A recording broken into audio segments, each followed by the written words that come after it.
Chers frères et sœurs, bonjour. Heureux de pouvoir nous retrouver en ligne, tout à nouveau à l'écoute de la parole de Dieu. J'aimerais vous souhaiter une bonne fête pascale, puisque nous sommes le 12 avril. Oui, 12 avril qui évoque certes la Pâque selon notre calendrier grégorien, mais la notion de la Pâque est aussi connue pour les lecteurs et pour ceux qui ont placé leur foi en Jésus. Et ça sera autour de cette pensée que nous allons étayer notre réflexion. Je prie que Dieu nous fasse grâce, vous comme moi, dans ces temps d'écoute, que sa parole pénètre nos cœurs. Et avant d'aller plus loin, j'aimerais bien saluer tout un chacun de vous. Merci d'avoir fait le choix d'être à l'écoute de cette parole. Je salue mes frères et sœurs de l'Assemblée rue de Cassard au Havre. Je salue aussi nos frères et sœurs de l'Assemblée de Bolbec. On ne s'oublie pas. Je salue mes frères et sœurs de Rouget de Lille. Et comme on dit souvent par ici, nos frères et sœurs qui sont de l'autre côté de l'eau, à savoir donc l'Assemblée de Trouville-sur-Mer. Voilà, heureux de pouvoir partager ces instants ensemble. Frères et sœurs, nous croyons en la toute bonté de notre Dieu. Ces bontés se sont renouvelées et j'aimerais présenter ces moments au Seigneur dans la prière, afin que le même esprit qui a poussé les hommes d'écrire la parole de sa part, le même esprit puisse nous animer, vous animer aussi pour ces temps d'écoute. Père Saint, sois-en remercié. Merci pour ta fidélité. Merci pour ton amour. Merci pour la grâce que tu nous fais d'être à l'écoute de ta parole. Je prie que ces moments soient un moment particulier. Tu puisses parler à une vie, que ça puisse être le tournant dans une vie. Nous croyons que ta parole est esprit et vie. Alors fais-moi grâce dans le commentaire que j'apporterai, qu'au-delà du commentaire, il y ait vraiment le doigt de Dieu, la direction de Dieu, la puissance du Saint-Esprit puisse renverser les raisonnements qui ne te plaisent pas et que ces moments soient bénéfiques pour tout un chacun, pour ceux qui nous écoutent de près comme de loin, que ta parole trouve un écho favorable dans l'unique nom de Jésus notre Sauveur. Amen. Amen. Je salue tout à nouveau ceux qui se joignent à nous. Merci d'avoir effectivement fait le choix. J'aimerais ce matin parler de la transformation. Quand Dieu entreprend de transformer une vie, une circonstance, une situation. Il est écrit dans le livre d'Exode, chapitre 12. Nous allons lire les 11 premiers versets. Exode, chapitre 12. L'Éternel dit à Moïse et à Aaron dans le pays d'Égypte, « Ce mois-ci sera pour vous le premier des mois. Il sera pour vous le premier des mois de l'année. Parlez à toute l'assemblée d'Israël et dites, le 10e jour de ce mois, on prendra un agneau pour chaque famille, un agneau pour chaque maison. Si la maison est trop peu nombreuse pour un agneau, on le prendra avec son plus proche voisin, selon le nombre des personnes. Vous compterez pour cet agneau d'après ce que chacun peut manger. Ce sera un agneau sans défaut, mâle, âgé d'1 an. Vous pourrez prendre un agneau ou un chevreau.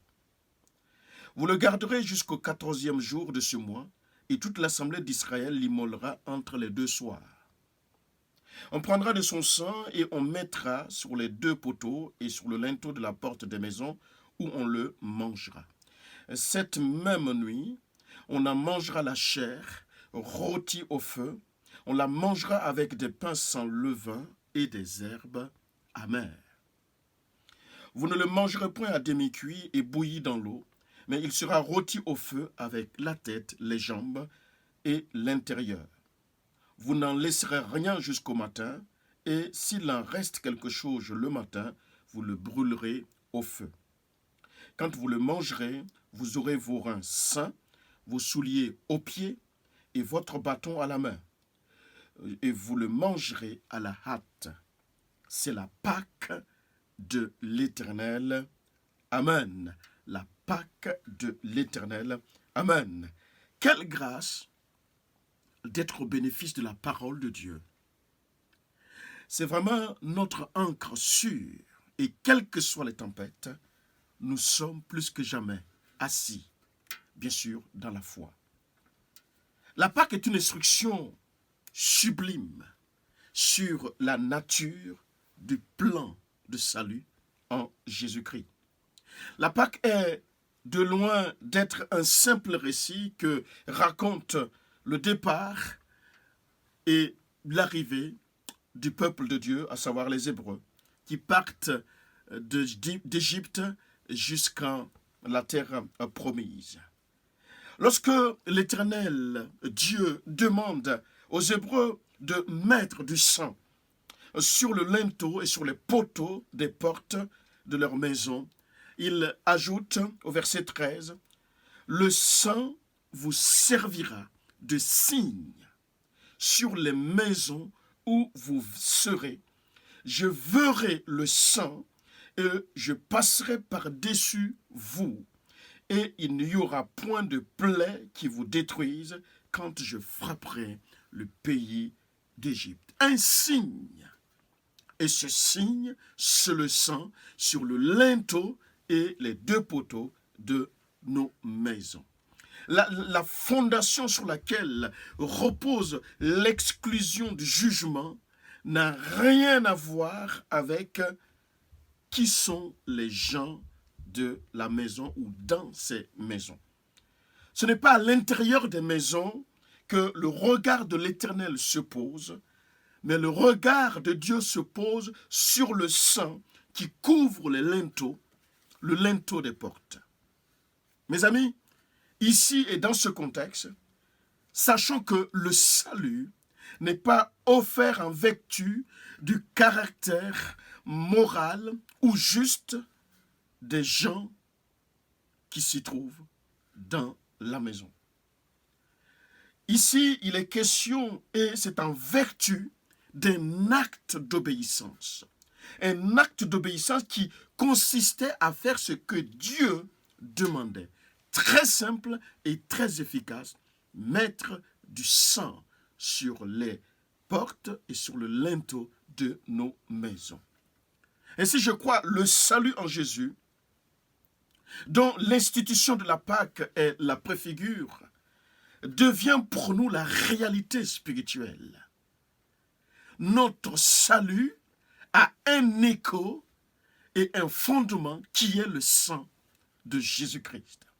Notre salut n'est pas le fruit de qui nous sommes, mais il nous est gracieusement offert en vertu du sang de Jésus-Christ, notre Sauveur. L'agneau de Dieu qui enlève le péché du monde, c'est Jésus-Christ. Il est écrit dans la première lettre de Pierre, 1 Pierre chapitre 1, le verset 18 à 21. Nous allons lire ensemble. 1 Pierre chapitre 1, verset 18 à 21.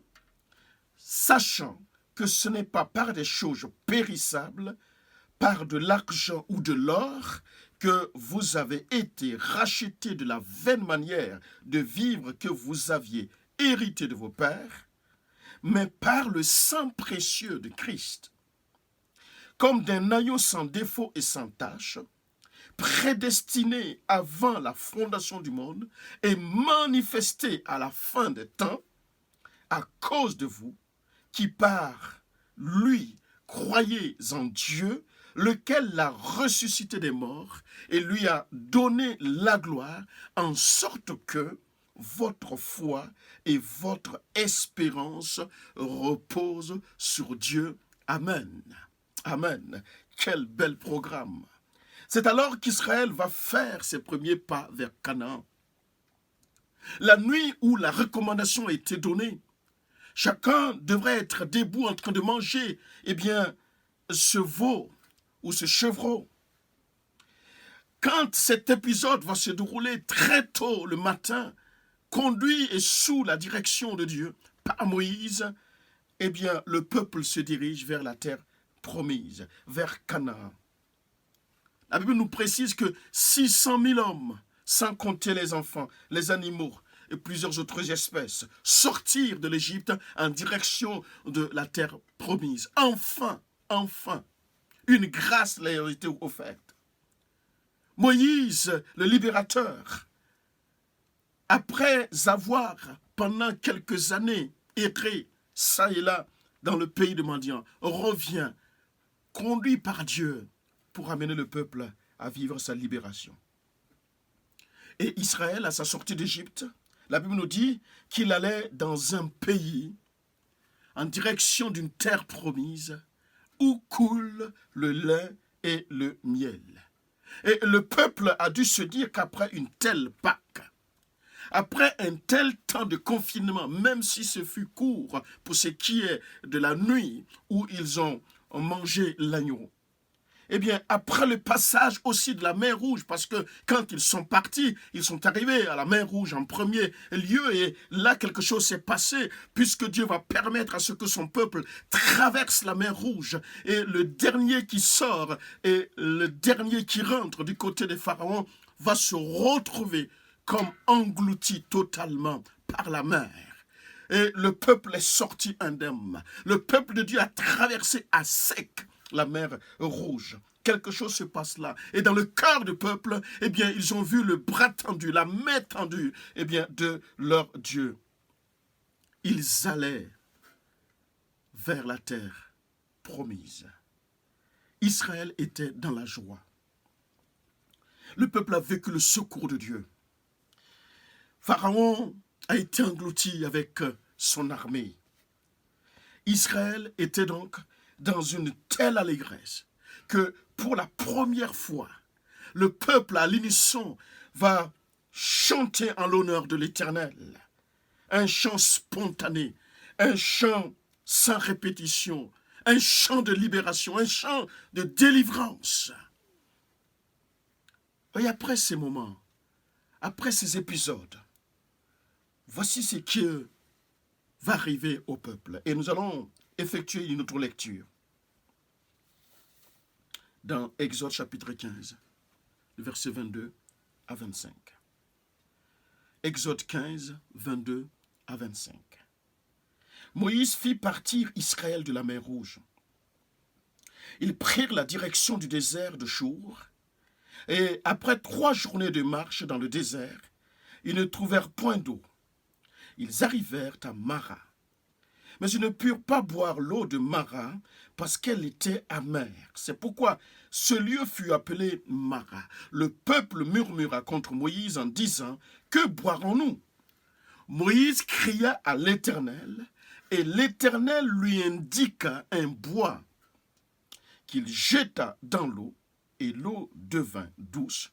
Ce fut là que l'Éternel donna au peuple des lois et des ordonnances, et ce fut là qu'il le mit à l'épreuve.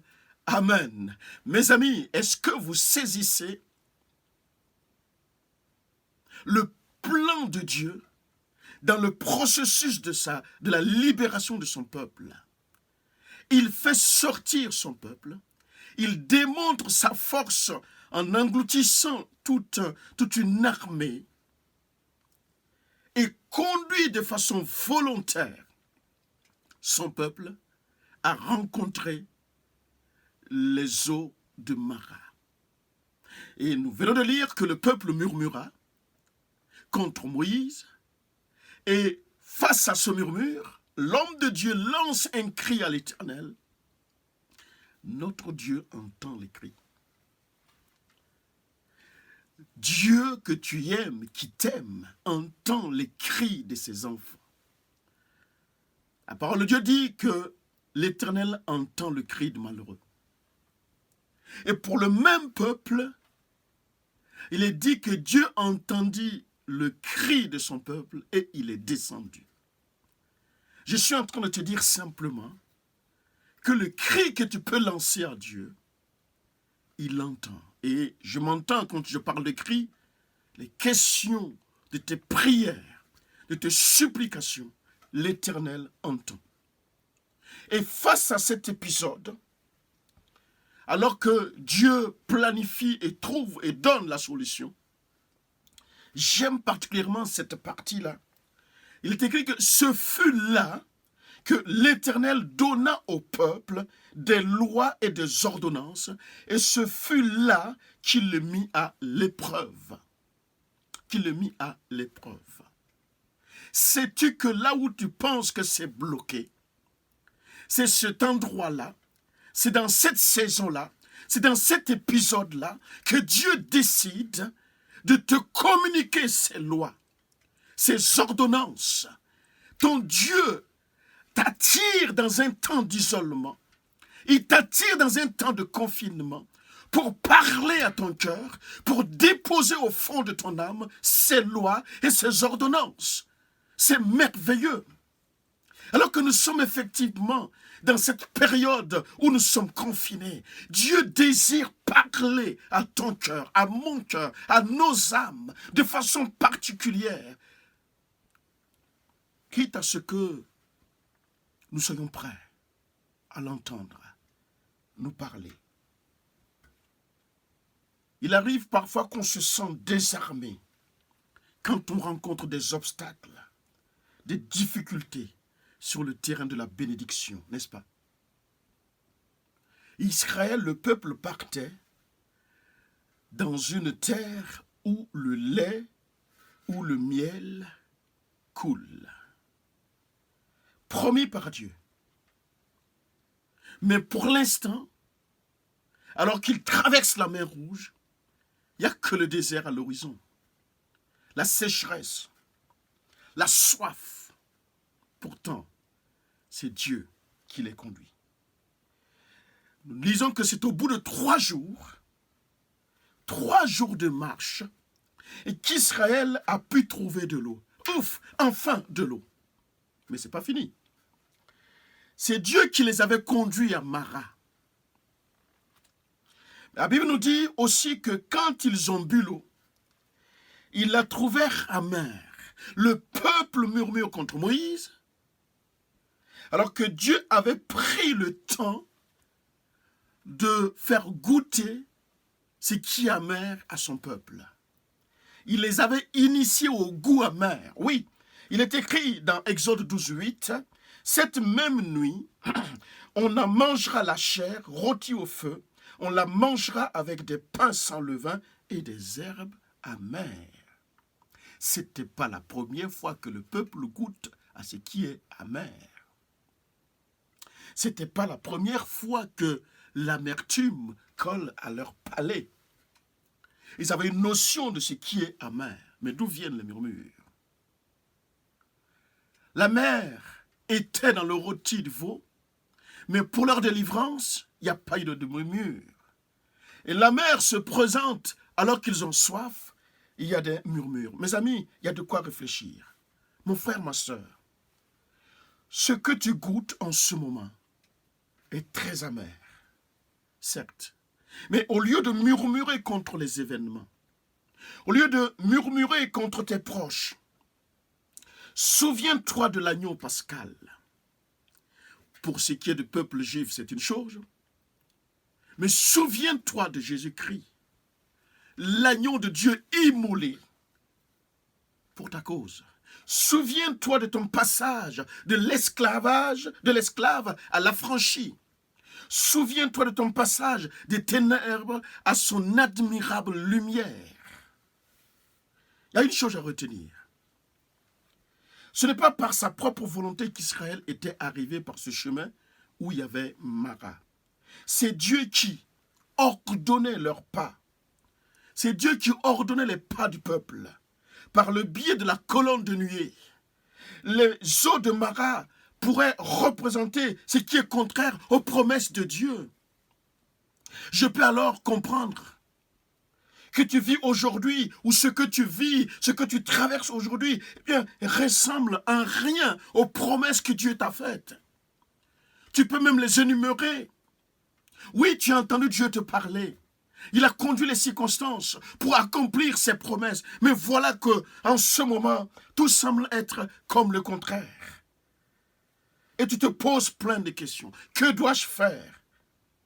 Seigneur, j'ai une promesse. Mais ce que je vis est contraire à ce que tu m'as promis. Qu'est-ce qui se passe?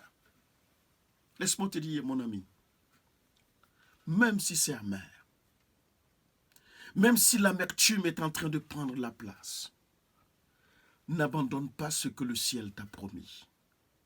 N'abandonne pas et ne mets pas en doute la grâce de Dieu. Il y a quelque chose de bon. Parce que, comme je l'ai dit au début, ton Dieu est déterminé à transformer les circonstances. Il est déterminé à transformer les situations. Il est déterminé à transformer ton caractère face à ton besoin criarde. Il est déterminé à t'amener à vivre sous ses yeux et sous tes propres yeux, la transformation profonde. Et c'est ce dont nous allons voir au fur et à mesure de la méditation de ce texte. Tant que la colonne de nuée ne s'est pas encore arrêtée, continue à marcher avec ton Dieu. Continue. Résiste. Tiens bon. J'aimerais bien que tu retiennes cette phrase-là. Ce qui est amer aujourd'hui dans ta vie n'est pas la fin de ton histoire. Ce qui est amer aujourd'hui dans ta vie ne détermine pas la fin de ton histoire. Oui. Tout ne s'arrête pas à Mara.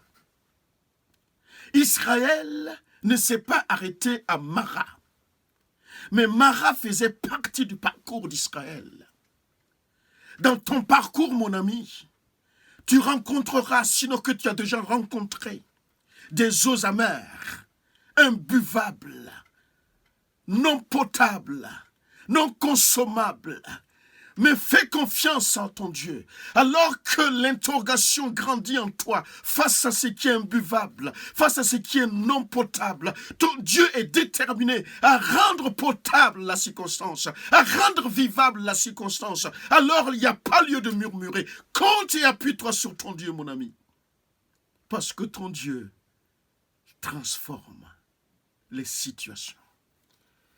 Parfois, notre Mara est tellement amer que nous sommes désemparés, que nous sommes et que nous voulons nous en sortir parfois par nos propres moyens. Laisse-moi te dire, ce que Dieu te donne peut rencontrer à un moment donné de l'amertume. Ce que Dieu t'a promis et ce qu'il t'a donné comme promesse peut, dans certaines circonstances, rencontrer de l'amertume. Au lieu de chercher des substituts, il faut résister et continuer à marcher. Accroche-toi à ce que Dieu t'a dit. Il ne ment point, tu le sais.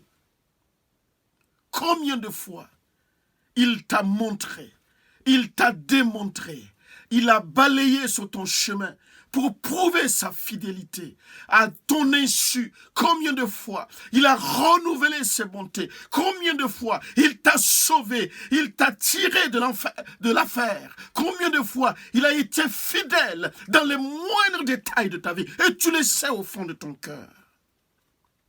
Eh bien, ce Dieu n'a pas changé. Mais il peut transformer les situations. Ne murmure pas comme les enfants d'Israël. Crie à Dieu comme Moïse l'a fait. Et quelque chose se passe quand on crie à Dieu. Oui, mes amis. Le ciel n'est pas fermé. Le confinement n'a pas la possibilité de fermer le ciel. Ta prière sort de ta maison et arrive au trône de Dieu et fait mouvoir le bras de Dieu. C'est pourquoi tu n'as pas à craindre. Dans le texte d'Exode 15, j'aimerais attirer votre attention sur un élément très très important. Dieu n'a pas donné une autre source d'eau. Si vous avez bien prêté attention. Dieu n'a pas donné une autre source d'eau. Qu'est-ce qu'il a fait? Ce sont les mêmes eaux amères que Dieu a transformées. Écoutez-moi bien. Ce sont les mêmes eaux amères que Dieu a transformées. Dieu ne changera pas forcément ta situation. Dieu ne tournera pas forcément la page de ta situation. Quoi qu'il puisse le faire. Mais Dieu transformera certainement ta situation, ta circonstance. Il est capable de le faire et il veut le faire. Dieu a la capacité de tout transformer. Et le confinement est le laboratoire de Dieu pour la transformation de ta circonstance. Le confinement est le laboratoire de Dieu pour transformer ton caractère. Parce que c'est dans le confinement où tu n'as plus beaucoup de amen de l'Église dans son ensemble quand tu finis de prier. Non.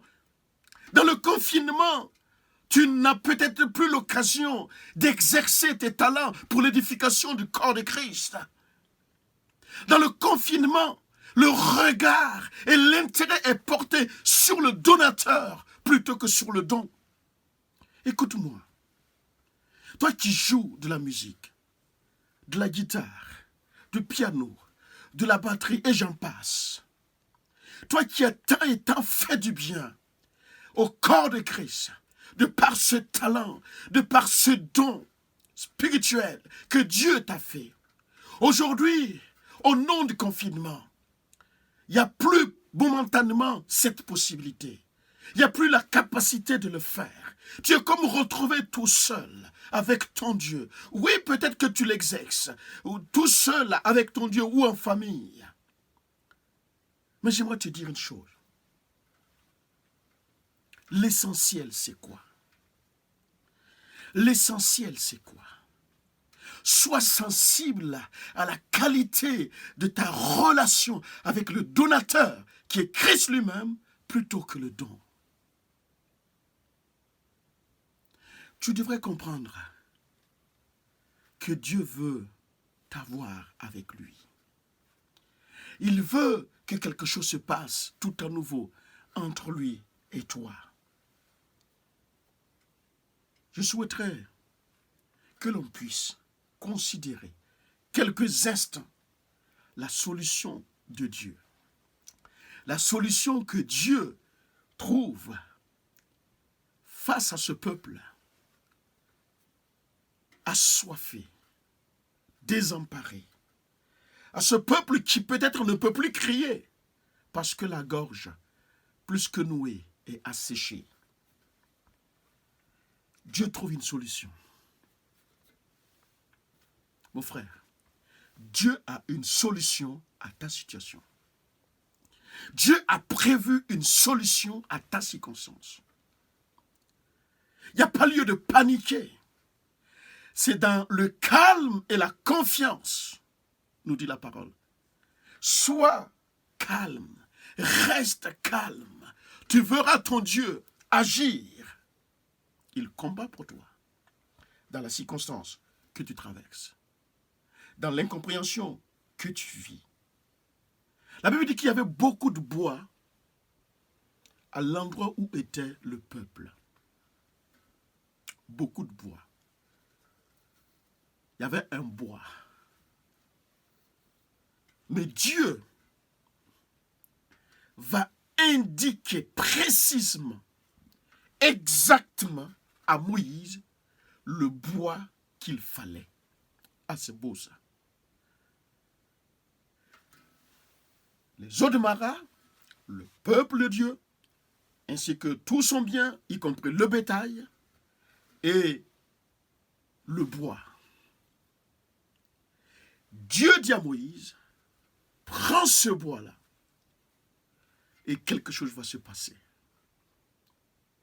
En réalité, partant de Genèse jusqu'à Apocalypse, partant du commencement du premier livre de la Bible jusqu'au livre de la Révélation, donc Apocalypse, on découvre que Dieu n'utilise que le bois pour les solutions humaines. Il n'utilise que le bois pour les hommes et les femmes que nous sommes. Oh, je ne suis pas en train de vous dire, pourvu que vous touchiez du bois, eh bien, ça n'a rien à voir. C'est de la superstition et ça vous amènera nulle part, en tout cas pas du côté de Dieu. J'aimerais que vous compreniez, vous qui méditez la parole, que pour faire face à la condamnation et au jugement de Dieu, du bois a été utilisé par Noé pour garder le reste. Du bois, puisqu'il a fallu construire l'arche. Pour retrouver la hache perdue au fond de l'eau, du bois a été utilisé par l'homme de Dieu, Élisée. Pour montrer que notre Dieu est le Dieu de la vie, même en plein désert, le bâton d'Aaron a fleuri, le bâton d'Aaron, le frère de Moïse, a fleuri. Et pour le salut de l'humanité, pour ton salut, pour mon salut, pour le salut de tous ceux et celles qui vont encore venir, parce que je le crois, le bois de la croix fut utilisé par Dieu lui-même en sa personne de Jésus-Christ, parce que Jésus-Christ est Dieu. Vous voyez, ainsi, face à la mort, face à l'incapacité, face au maras de nos vies, face à l'amertume de ta vie, face à la condamnation, lorsque l'on sent que la mort est là, veut frapper, est en train de nous oppresser, ce que Dieu nous a donné, la solution ultime, c'est le bois de la croix. Oui, le bois de la croix. La solution ultime, la seule solution pour une personne qui a besoin de retrouver le chemin perdu. La Bible nous dit dans Luc chapitre 23, verset 31, « Car si l'on fait ces choses au bois vert, qu'arrivera-t-il au bois sec ?» Comprenez par là que nous sommes de ce bois sec. Jésus-Christ est ce bois qui résiste à la chaleur du désert. Un bois qui fleurit dans les lieux arides. C'est Jésus-Christ. Il est aussi le bâton de la résurrection.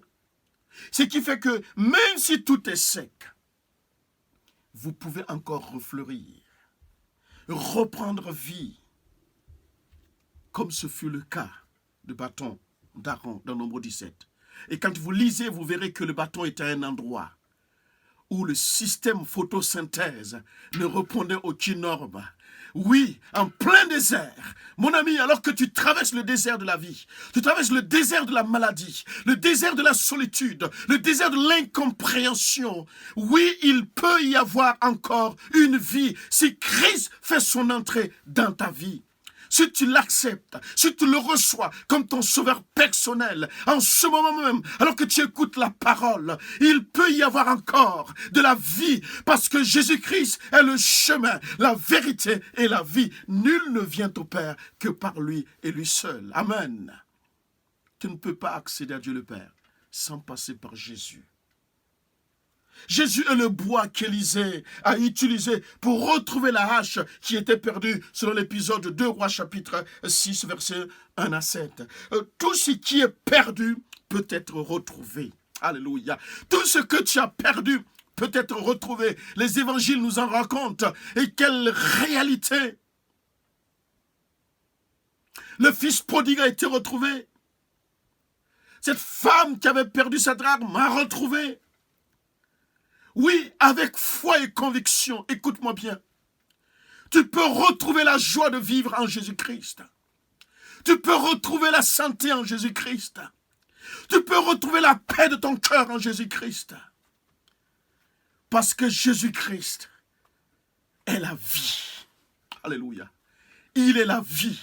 Il est le bon berger qui a donné sa vie. Il a donné sa vie pour toi. Dans cet épisode de la hache, c'est l'instrument qu'Élisée et ses collègues, ses amis utilisaient et ça leur permettait de répandre l'espace de leur tente. Il y a peut-être des moments où tout est compliqué dans ta vie, dans notre vie, et qu'on ne sait plus comment faire. On ne sait plus où aller. S'il faut aller de l'avant, à côté, à gauche, faites confiance à l'œuvre qui a été accomplie à la croix de Golgotha. C'est là que s'accomplit et c'est aussi là que commence la véritable Pâque. Pâques pour toi ce matin n'est pas la somme de chocolat, soit un gâteau ou autre. Pâques est plus qu'une notion de chocolat. Pâques, c'est la notion de Christ qui te sauve du filet de l'oiseleur, qui te tire de ton bourbier, de ton péché. Pâques est la preuve que Jésus est mort, bien plus ressuscité pour toi. C'est ça la véritable définition de la fête pascale. Vous pensez peut-être que c'est juste impossible que Dieu puisse transformer votre situation parce que tout est condamné. Que ce soit du domaine médical, c'est condamné. Domaine social, c'est condamné. Vous avez un regard obscur, perdu, sans avenir, sans espérance. En Jésus-Christ, tu peux trouver l'espérance de la vie. Oui, parce que lui, selon Ésaïe chapitre 50, c'est lui qui a tout supporté, afin que s'accomplissent les desseins de ton Dieu, de Dieu le Père. Dans cet épisode d'Ésaïe 50, versets 5 à 6, il nous est dit que Jésus n'a point résisté de façon prophétique à son sujet. La Bible parlait déjà. Il n'a point résisté. Il ne s'est point retiré en arrière pour toi. Il a livré son dos à ceux qui le frappaient et ses joues à ceux qui l'arrachaient la barbe. Il n'a point dérobé son visage aux ignominies et aux crachats.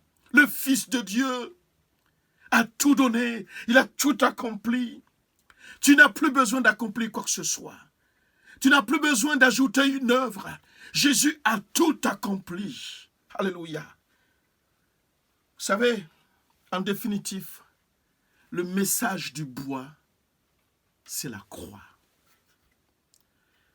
Comme quelqu'un l'a dit, c'est là où tout commence, c'est là où tout se termine. Le message de la croix. Je n'ai pas un autre message à te donner de la part de Dieu ce matin, sinon que le message de la croix. Tu n'as pas besoin d'entendre une autre révélation, de comprendre une autre prophétie, surtout en ce moment. Ce que tu as besoin d'entendre et d'accepter, c'est le message de la croix. À la croix de Golgotha, là où Jésus a agonisé, donnant sa vie, non pas par un complot, non pas par le résultat d'une manigance humaine, mais de façon volontaire, délibérée. Il s'est offert pour toi. Tu ne peux pas résister à cet amour. À cet amour. Son amour est puissant. Le bois représente la croix. Moïse a utilisé ce bois. Et l'eau amère qui était s'est transformée en eau douce. Alléluia.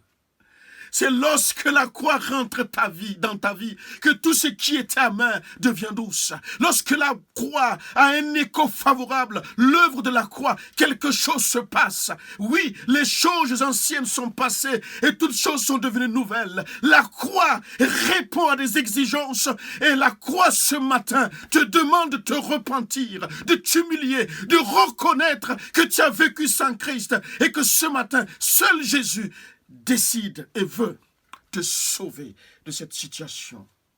Quand on parle de la croix, peut-être que tu vois le sacrifice de Jésus. Quand on parle de la croix, tu vois le sang de Jésus. Alors ne néglige pas la puissance de la croix. Alléluia. Ne néglige pas cette puissance. Peut-être que tout est amer. Peut-être que pour toi, c'est impossible. Peut-être que pour toi, c'est juste pas possible d'avancer. Mais ce dimanche pascal peut être déterminant dans ta vie. Ce dimanche de Pâques, 12 avril 2020, peut être un tournant dans ta vie. À quoi ça sert d'avoir écouté une telle parole et repartir comme si rien n'en était? À quoi ça sert d'avoir pris du temps, fait le choix d'entendre la parole de Dieu et repartir comme si rien n'était? Jésus t'aime. Je termine ma pensée en te disant ces choses encore. La transformation est possible en Dieu. La transformation est possible en Dieu. Voulez-vous que l'on prie ensemble, cher ami? Ne doute point. Ne doute point. Considère ses propos. Considère ses paroles. Ne murmure plus contre ton Dieu. Ce n'est pas parce que tu es dans la volonté de Dieu. Ce n'est pas parce que Dieu t'a fait grâce qu'il n'y aura pas sur ton chemin des situations amères, des situations difficiles. Je t'encourage à ne pas baisser les bras. Je t'encourage à renouveler ta confiance en Jésus-Christ seul. Alléluia. Alors mon ami, peu importe là où tu es en train de m'écouter, peu importe le décalage horaire, peu importe ta solitude, peu importe ta situation, je crois que Christ, par son sang qui a coulé, est capable d'éradiquer le mal qui t'atteint. Nous croyons à la guérison divine. Jésus peut te relever de ta situation. Fais-lui confiance. il transformera les eaux amères en eau douce par l'œuvre de la croix, parce qu'il a tout accompli. Amen. Amen. Je te bénis, Père Saint, pour ces instants. Merci pour cette parole qui est en train de travailler maintenant un cœur, une vie, plusieurs vies.